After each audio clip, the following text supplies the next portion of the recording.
Il suo medico è tra quelli che sono rimasti? No, sì, sono rimasti, il mio è rimasto, allora non mi preoccupo, però mi dispiace perché tutti gli altri hanno bisogno. A questa signora è andata bene, ma non si può dire lo stesso per oltre 1000 dei suoi compaesani.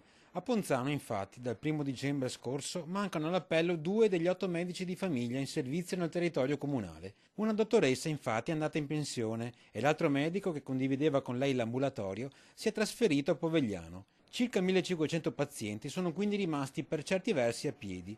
Alcuni, per visite e ricette, devono allungarsi fino a Povegliano. Altri hanno cercato invano di bussare alla porta degli altri medici di base presenti. Tutti i medici a Ponzano Veneto hanno più, chiamiamoli clienti, di quelli che dovrebbero.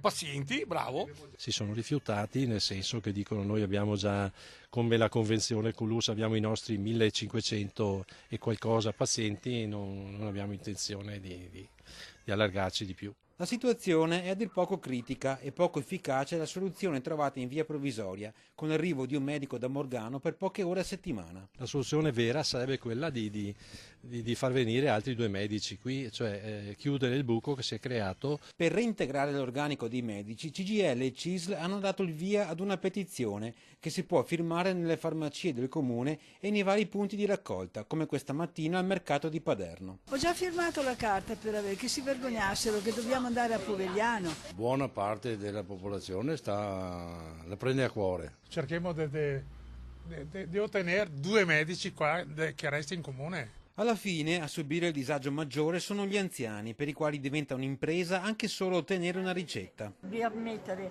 nel banzetto, là dentro in una cosa, una busta con nome e cognome, con tutte le medicine e poi dopo darlo a prendere ogni 3 giorni. Insomma, diventa in macchina.